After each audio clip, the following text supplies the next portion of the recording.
Press the bell icon of the ePathshala channel and never miss another update. So now we are back again class 11th की political का बच्चों, ये class 11th की political का 4th chapter है जिसे आप एग्जीक्यूटिव के नाम से जानते हैं और हिंदी में आप इसे कार्यपालिका बोलते हैं। इस चैप्टर से रिलेटेड आज हम मोस्ट इम्पॉर्टेंट क्वेश्चन के ऊपर डिस्कशन करेंगे और देखेंगे कि मोस्ट इम्पॉर्टेंट क्वेश्चन इस चैप्टर में पेपर के पॉइंट ऑफ व्यू से कौन से हो सकते हैं। हमने अपने रिकमेंडेशन के हिसाब से क्वेश्चन 10 दिए हैं इस चैप्टर के अंदर, और अगर आपको इस चैप्टर से रिलेटेड एमसीक्यू वीडियो देखनी है तो चैनल के डिस्क्रिप्शन में लिंक है उसका। अगर आपको इस चैप्टर से रिलेटेड वीडियो देखनी है अकॉर्डिंग टू न्यू सिलेबस, वो भी चैनल पे अपलोड है।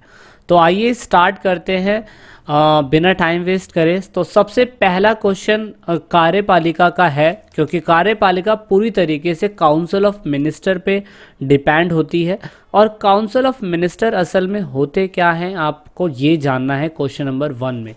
तो आपको ये अच्छी तरीके से पता होगा कि जब भी कोई भी मेजॉरिटी ऑफ द पार्टी सत्ता में जीत के आती है, जो भी majority party at present time आप देख सकते हैं बीजेपी पार्टी सत्ता के अंदर है, और बीजेपी पार्टी में जो सत्ता में हैगा व्यक्ति, तो उसी सत्ता में आने वाले व्यक्तियों में से कोई सी एक व्यक्ति को पीएम बनाया जाता है। जैसे at present time Narendra Modi ji को पीएम बनाया गया है 2014 के इलेक्शन के बाद। तो अब आप यहाँ पे देखने की ये कोशिश करेंगे कि यहाँ पे जो पीएम हैं उनको तो कोई ना कोई एक पोस्ट मिलती ही मिलती है, साथ में कोई ना कोई एक डिपार्टमेंट भी मिलता है। लेकिन ऐसे 30 डिपार्टमेंट होते हैं जिनमें अलग अलग एमपीज को अलग अलग डिपार्टमेंट दिए जाते हैं। तो जो डिपार्टमेंट अलग अलग एमपी को दिए जाते हैं वही सारे के सारे मंत्री परिषद यानी कि पीएम के एक तरीके के सलाहकार होते हैं। तो इस तरीके से आप देख सकते हैं कि मंत्री परिषद एक तरीके का एक कॉन्स्टिट्यूशनल बॉडी है जो पीएम के लिए एडवाइस का काम करता है। तो अगर ये पीएम के लिए एडवाइस का काम करता है तो आप देख सकते हैं आर्टिकल नंबर 74 के अंदर, आर्टिकल नंबर 74 के अंदर जो उसका नंबर 1 है उसके अंदर बताया हुआ है किस तरीके से जो मंत्री परिषद है वो राष्ट्रपति को सहायता करेंगे और सलाह देने में उनकी मदद करेंगे। क्योंकि यहाँ पे राष्ट्रपति हमेशा प्रधानमंत्री की सलाह लेता है और प्रधानमंत्री आप देखते हैं हमेशा मंत्री परिषद की सलाह लेता है। तो ये सबसे इम्पॉर्टेंट है कि जो मंत्री परिषद होते हैं जिसे आप काउंसिल ऑफ मिनिस्टर बोलते हैं, वो पूरी तरीके से पीएम को अगर एडवाइस कर रहा है तो पीएम राष्ट्रपति को एडवाइस कर रहा है। तो इसी वजह से ये पूरी तरीके से एक दूसरे से लिंक्ड है और यहाँ पे काउंसिल ऑफ मिनिस्टर बहुत ज़्यादा ज़रूरी है। 2003 के अंदर एक संशोधन पास हुआ था और ये कहा गया था 91 संशोधन के अकॉर्डिंग कि लोकसभा के अंदर जो सदस्यों की कुल संख्या होगी वो 15% से अधिक नहीं बढ़ेगी। यानी कि यहाँ पे 91st अमेंडमेंट के थ्रू ये बताया गया था कि 15% से अधिक जो काउंसिल ऑफ मिनिस्टर्स की होगी वो पोस्ट नहीं बढ़ेगी, यानी कि 30 डिपार्टमेंट के बाद दूसरे और डिपार्टमेंट नहीं बढ़ेंगे। तो इसीलिए क्वेश्चन नंबर 1 है। I hope you getting this answer very clearly and very easily. Question number 2 की बात कर लेते हैं। राज्यपाल, राज्यपाल यानी कि गवर्नर। देखिए 2 टाइप की पोस्टें होती है। आप अगर यूनियन टेरिटरी देखेंगे, जो हमारे केंद्र शासित प्रदेश होते हैं उनके ऊपर केंद्र शासित प्रदेश के अंदर भी सीएम पाए जाते हैं, लेकिन केंद्र शासित प्रदेश के ऊपर अगर आप सीएम के ऊपर पोस्ट देखेंगे तो एलजी की पोस्ट होती है जिसे आप लेफ्टिनेंट गवर्नर बोलते हैं। ऐसी स्टेट होता है, स्टेट के अंदर भी सीएम को चुना जाता है जो जनता के द्वारा अपॉइंट होता है, लेकिन यहाँ पे उससे ऊपर पोस्ट होती है जिसे आप गवर्नर की पोस्ट बोलते हैं, यानी कि राज्यपाल की पोस्ट बोलते हैं। तो राज्यपाल पूरी तरीके से आप देख सकते हैं गवर्नर के लिए एज मैं कह सकता हूँ एजेंट का काम करते हैं। तो इसलिए राज्यपाल का कार्यकाल पूछा गया है कि राज्यपाल का कार्यकाल कितना होता है। तो आप देख सकते हैं एक राज्यपाल की अगर अपॉइंटमेंट होती है तो उसे 5 साल के लिए ही अपॉइंटमेंट दी जाती है। 5 साल के अंदर वो चाहे तो अपना खुद का इस्तीफा दे सकता है और चाहे तो राष्ट्रपति भी उनको उनके पद से हटा सकते हैं। तो यहाँ पे क्योंकि राष्ट्रपति ही राज्यपाल की अपॉइंटमेंट करते हैं तो राष्ट्रपति ही राज्यपाल को हटाएंगे। यहाँ पे प्रधानमंत्री का कोई रोल नहीं होता है। ठीक है ना। और यहाँ पे सबसे इम्पोर्टेंट ये है कि राष्ट्रपति चाहे तो ही क्या कहते हैं राज्यपाल को निकाल सकते हैं, अदरवाइज कोई और उसे नहीं निकालेगा। यानी कि राज्य की जो विधायी पालिका होती है वो राज्यपाल को नहीं हटा सकती। यानी कि राज्य, मान लीजिए राज्य किसी सीएम के अंडर में होता है, अब सीएम के अंदर उसके जो एमएलए होते हैं वो किसी खास पार्टी के हो सकते हैं, और वो ये कहे कि हम वहाँ की लेजिस्लेचर असेंबली के अंदर उपराज्यपाल के लिए एक संशोधन बनाए और उसको वहाँ से निकाल दें, तो ऐसा कभी नहीं हो सकता। ऐसा राज्यपाल के साथ और ऐसा उपराज्यपाल दोनों के साथ ऐसा ही होता है। ठीक है, उनको जो वो नहीं निकाल सकते हैं, राज्यपाल को उनकी पोस्ट से निकालने के लिए यहाँ पे प्रेसिडेंट की ज़रूरत होती है और यूनियन टेरिटरी के अंदर पीएम की ज़रूरत होती है। ठीक है, so it is the question. आप क्वेश्चन नंबर 2 देख सकते हैं। आप हिंदी में हैं तो आप हिंदी में लिख लीजिए, इंग्लिश में तो इंग्लिश में लीजिए। पेपर के पॉइंट ऑफ व्यू से क्वेश्चन बहुत इंपॉर्टेंट है और कई बार पूछा भी गया है। अब नेक्स्ट क्वेश्चन की बात कर लेते हैं, उपराष्ट्रपति, जैसे आप वाइस प्रेसिडेंट ऑफ इंडिया बोलते हैं। मैंने अपनी एमसीक्यू की सीरीज़ के अंदर जो उपराष्ट्रपति हैं बताया हुआ है कि वाइस प्रेसिडेंट अभी हमारे इंडिया के अंदर कौन है। अब जो कोई भी हो तो आपको बताना है उनकी 4 शक्तियों के बारे में। तो आप देखते हैं उनकी 4 शक्तियाँ कौन सी है। सबसे पहले राष्ट्रपति का कार्यकाल में, अब अगर राष्ट्रपति के पद पे बने रहेंगे ये, तो 6 महीने तक उनके पद पे बने रह सकते हैं। यानी कि उपराष्ट्रपति राष्ट्रपति की पोस्ट पे 6 महीने तक बने रह सकते हैं। अगर राष्ट्रपति की डेथ हो जाए या उनको हटा दिया जाए या उनके पोस्ट की, मैं बोल सकता हूँ कि मैं कह सकता हूँ कि उनको असावधानिक काम की वजह से उनको पोस्ट से हटाया जा रहा है, तो उस टाइम पीरियड पे उपराष्ट्रपति 6 महीने तक पोस्ट पे बने रहेंगे। और 6 महीने तक अगर कोई भी इलेक्शन नहीं होता है, मतलब 6 महीने के अंदर इलेक्शन होने कंपलसरी होते हैं जिसमें हम नए राष्ट्रपति को अपॉइंट करते हैं। अगर ऐसा नहीं होता तो उपराष्ट्रपति दोबारा से 6 महीने तक पोस्ट पे बने रहेंगे। उपराष्ट्रपति का क्योंकि कोई काम नहीं है, अगर अकॉर्डिंग टू कॉन्स्टिट्यूशन देखें, तो इसीलिए उन्हें राज्यसभा के अंदर एक तरीके का, मैं बोल सकता हूँ, एक्स ऑफिसो प्रेसिडेंट बनाया जाता है, जिससे वो पूरी तरीके से राज्यसभा के अंदर किसी भी टाइप का विधेयक पास हुआ है या नहीं हुआ है, या कोई विधेयक पैसों से रिलेटेड राज्यसभा के अंदर है या नहीं है, ये सब की पूरी तरीके से मैं बोल सकता हूँ जो वॉचिंग होती है वो सब यानी कि उपराष्ट्रपति के द्वारा ही देखी जाती है। तो उपराष्ट्रपति के 4 काम इस तरीके से तय होते हैं। अगर राष्ट्रपति मर जाता है तो 6 महीने तक पोस्ट पे रहेगा। विधेयक के ऊपर राज्यसभा के अंदर पेश होगा या नहीं होगा वो निर्णय वही लेता है। वित्तीय है या नहीं है वो भी निर्णय वही लेगा, है ना। मतलब राज्यसभा से रिलेटेड सारे काम उपराष्ट्रपति के अंडर में आते हैं। और अगर उपराष्ट्रपति किसी कारणवश भारत से बाहर चला गया है या उस कंट्री से बाहर चला गया है तो उपराष्ट्रपति वहाँ पे काम करेगा। क्वेश्चन नंबर 4 की बात कर लेते हैं, उपराष्ट्रपति का चुनाव किस हिसाब से होता है। देखिए, उपराष्ट्रपति या राष्ट्रपति दोनों का अगर क्वेश्चन आ जाता है कि इनका चुनाव कैसा होता है, तो आप सेम एज इट इज़ यही आंसर लिख सकते हैं दोनों में। जहाँ जहाँ मैंने उपराष्ट्रपति लिखा है वहाँ वहाँ आप राष्ट्रपति लिख दे, बस वो राष्ट्रपति का आंसर भी हो जाएगा, क्योंकि वाइस प्रेसिडेंट और प्रेसिडेंट दोनों ही एक तरीके से अपॉइंट होते हैं, इसलिए मैंने एक ही क्वेश्चन इसके अंदर लिया है। तो सबसे पहला पॉइंट, उपराष्ट्रपति, उसको अप्रत्यक्ष चुनाव के द्वारा चुना जाता है, जिसके लिए एक अलग से इलेक्ट्रॉल कलीग जो होते हैं, जैसे आप निर्वाचन मंडल बोलते हैं, उसके द्वारा ही मतलब इनका इलेक्शन होता है।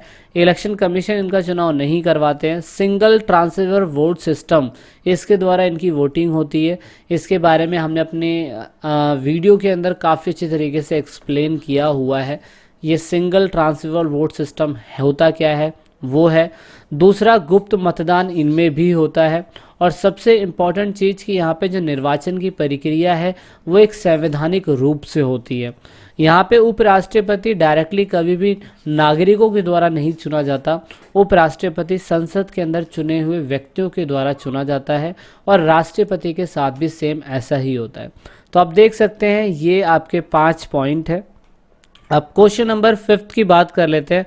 सिविल सर्विस का अगर हम क्लासिफिकेशन करें उनकी जॉब का, तो किस हिसाब से है।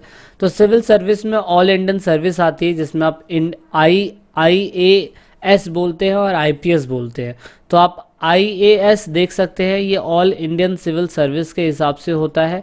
और यहाँ पे सेंट्रल सर्विस के अंदर इंडियन फॉरेन सर्विस होता है और इंडियन रेवेन्यू सिस्टम सर्विस होता है, ये होता है। और स्टेट सर्विस के अंदर सेल्स टैक्स ऑफिसर्स यानी कि बिक्री अधिकारी ये होते हैं। तो इस हिसाब से सिविल सर्विस जो है जिसका एग्ज़ाम अलग अलग लेवल पे होता है, जो यूपीएससी और पीसीएससी दोनों ही करवाते हैं अपने अपने स्टेट्स के अंदर और सेंट्रल लेवल पे। तो ये पूरी पोस्ट होती है जो कहीं ना कहीं सरकार को मदद करती है शासन चलाने में। क्वेश्चन नंबर 6, राष्ट्रपति बनने के लिए व्यक्ति को किस प्रकार की योग्यता चाहिए? राष्ट्रपति बनने के लिए या उपराष्ट्रपति बनने के लिए, दोनों के लिए लगभग सेम योग्यता देखी जाती है। तो राष्ट्रपति और उपराष्ट्रपति दोनों भारतीय नागरिक होने चाहिए, वो कम से कम 30 साल के तो होने ही चाहिए, और यहाँ 35 साल के होने चाहिए, सॉरी। यहाँ पे लोकसभा के जितनी भी क्वालिफिकेशन होती है वो इन राष्ट्रपति के पास होनी चाहिए। वो अगर राष्ट्रपति बनना चाहते हैं तो उसको किसी और सरकारी पद पे नहीं होना चाहिए। और इवन यहाँ पे ये देखा गया कि अगर वो किसी सरकारी पद पे है तो उसे उन्हें इस्तीफा देना ज़रूरी है। इस तरीके से राष्ट्रपति और उपराष्ट्रपति चुने जाते हैं। और सबसे इम्पोर्टेंट एक और चीज़, ये मेंटली डिस्टर्ब या दिवालियापन नहीं होना चाहिए। तो ये क्वेश्चन नंबर 6 था। अगर आपको हमारी वीडियो अच्छी लगती है तो अपना रिस्पॉन्स ज़रूर दीजिएगा लाइक और डिसलाइक के साथ। और ये क्वेश्चन नंबर 6 है। अगर आप चैनल पे नए हैं तो चैनल को सब्सक्राइब ज़रूर करिएगा ताकि आपका रिस्पॉन्स हमें पता चलता रहे। अब नेक्स्ट क्वेश्चन की बात करेंगे, क्वेश्चन नंबर 7 की। राज्यपाल जो किसी स्टेट के अंदर सीएम से बड़ी पोस्ट होती है, उसकी एग्जीक्यूटिव पावर होती क्या क्या है? तो आप देख सकते हैं राज्यपाल किसी राज्य के अंदर कानूनी व्यवस्था को बनाए रखने के लिए सीएम का एक तरीके से हेल्प करता है। राज्य के अंदर जितने भी महत्वपूर्ण अधिकारी होते हैं वो उनके द्वारा ही अपॉइंट किए जाते हैं। वह मुख्यमंत्री और अन्य मंत्री जितने भी होते हैं उनके लिए एक सलाह का काम करता है। और यहाँ पे उनके पास इतनी भी पावर होती है कि वहाँ के किसी भी स्टेट के मंत्री परिषद जो है उनको डिसमिस करने की पावर भी रखता है। तो इस हिसाब से वो उनकी एग्जीक्यूटिव पावर हो गई। इनकी इमरजेंसी पावर भी होती है, कॉन्स्टिट्यूशनल पावर भी होती है, अलग अलग पावर होती है। क्वेश्चन नंबर 7 के अंदर हमने 4 मार्क्स के हिसाब से एग्जीक्यूटिव पावर के बारे में बताया हुआ है, क्योंकि ये ज़्यादातर पेपर में ऐसे क्वेश्चंस ही देखे गए हैं। ठीक है, अब क्वेश्चन नंबर 8 की बात कर ले। अगर राष्ट्रपति और प्रधानमंत्री अगर दोनों की बात करी जाए तो इनके संबंध, इनके रिलेशंस के बारे में कि इनके बीच में रिलेशनशिप कैसा होता है, तो आप देख सकते हैं दोनों के दोनों जो हैं संविधान के अकॉर्डिंग चुने जाते हैं। प्रधानमंत्री की नियुक्ति जो जनता के द्वारा होती है, राष्ट्रपति की नियुक्ति जो मैं बोलता हूँ डायरेक्टली जनता के द्वारा नहीं होती है, पर होती दोनों की कॉन्स्टिट्यूशनल तरीके से ही है। अब यहाँ पे जो राष्ट्रपति है, राष्ट्रपति जितनी भी शक्तियाँ यूज़ करता है उसका उपयोग कहीं ना कहीं प्रधानमंत्री के द्वारा भी होता है। इवन मैं बोल सकता हूँ कि रियल पावर जो होती है प्रधानमंत्री के पास होती है, राष्ट्रपति के पास ज़्यादातर नॉमिनल पावर हमें देखने को मिलती है। प्रेसिडेंट के पास हमें नॉमिनल पावर देखने को मिलती है। इसके बारे में हमने अपनी वीडियो के अंदर काफ़ी अच्छी तरीके से एक्सप्लेन किया हुआ है।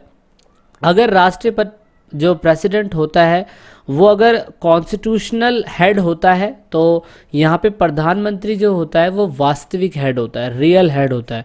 वो क्यों होता है वो आपको मैंने अपने वीडियो में भी बताया हुआ है। प्रधानमंत्री और साथ में जो राष्ट्रपति है, जो मंत्री परिषद है, इनके बीच में एक तरीके का लिंक हमें देखने को मिलता है, क्योंकि मंत्री परिषद प्रधानमंत्री को एडवाइस करता है और प्रधानमंत्री प्रेसिडेंट को एडवाइस करता है। इस तरीके से इनके बीच में एक संबंध हमें देखने को मिलता है।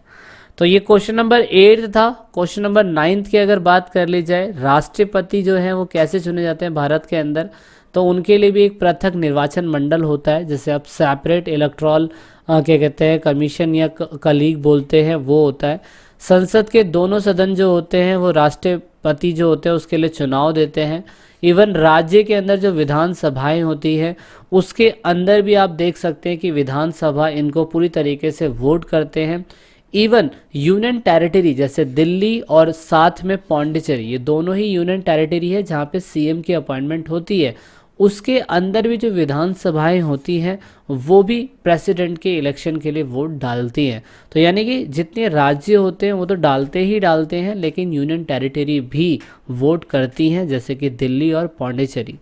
अब यहाँ पे भारत का जो राष्ट्रपति है वो संविधान के अकॉर्डिंग ही सभी योग्यताओं को पूरा करता है, जैसे वो 30 साल से ऊपर होना चाहिए, भारतीय नागरिक होना चाहिए और पूरी तरीके से वो मेंटली डिस्टर्ब नहीं होना चाहिए, दिवालियापन नहीं होना चाहिए, ऐसे बहुत सारी चीज़ें। लेकिन उन्हें चुना कैसे जाता है वो हमने इसके अंदर बता दिया है।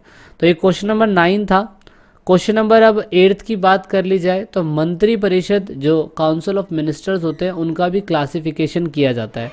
जैसे प्रधानमंत्री जो पूरी तरीके से लीडर होते हैं एग्जीक्यूटिव के, उप प्रधानमंत्री जो आप देख सकते हैं कि पूरी तरीके से प्राइम मिनिस्टर के एब्सेंस में काम करते हैं, जैसे आप सीनियर कैबिनेट मिनिस्टर भी बोलते हैं। साथ में एक और कैबिनेट मिनिस्टर होता है जो मंत्री परिषद का हिस्सा होता है, जो मंत्रालयों को चलाने की कोशिश करते हैं। राज्य मंत्री जो सिर्फ स्टेट के अंदर बहुत इंपॉर्टेंट मंत्री माने जाते हैं, और राज्य मंत्री के अंदर उप राज्य मंत्री भी देखे गए जिन्हें आप डेप्यूटी मिनिस्टर बोलते हैं। कैबिनेट मिनिस्टर जो राज्य के अंदर होते हैं, राज्य की जिम्मेदारियों को संभालते हैं। तो ये पूरी तरीके से मंत्री परिषद का क्लासिफिकेशन दिया हुआ है सेंट्रल लेवल पे, स्टेट लेवल पे और उससे निचले स्तर जैसे आप बोलते हैं जिला परिषद के लेवल पे बताया जाता है। इससे ही पता चलता है कि हमारा भारतीय संविधान जो है उसका क्लासिफिकेशन बहुत अलग अलग तरीके से हुआ, जिसमें शक्तियाँ जो है छोटे से लेके सभी बड़ों के हाथ में सौंपी जाती है। तो ये क्वेश्चन नंबर 10 था। इस वीडियो के अंदर हम 10 ही क्वेश्चन के ऊपर फोकस कर रहे हैं। वीडियो कैसी लगी आप अपना जवाब ज़रूर दीजिएगा कमेंट के थ्रू। This is it in this video and let's meet in another video. तो लास्ट में दोस्तों, अगर आप वीडियो को देख रहे हैं और ई पाठशाला चैनल के आप सब्सक्राइबर हैं या नए सब्सक्राइबर हैं, तो ई पाठशाला की टीम से आप सभी को यही रिक्वेस्ट है कि आप इन सभी वीडियो को अपने दोस्तों के साथ शेयर ज़रूर करें और कोशिश करें कि आप दूसरों को शेयर करवाने के लिए बोलें, क्योंकि आप जितना वीडियो को शेयर करेंगे उतना ही हम और लोगों की मदद कर पाएंगे, क्योंकि पढ़ेगा इंडिया जब भी बढ़ेगा इंडिया। तो वीडियो के लास्ट में वीडियो को एंड तक देखने के लिए, चैनल को सपोर्ट करने के लिए बहुत बहुत धन्यवाद। जय हिंद, जय भारत।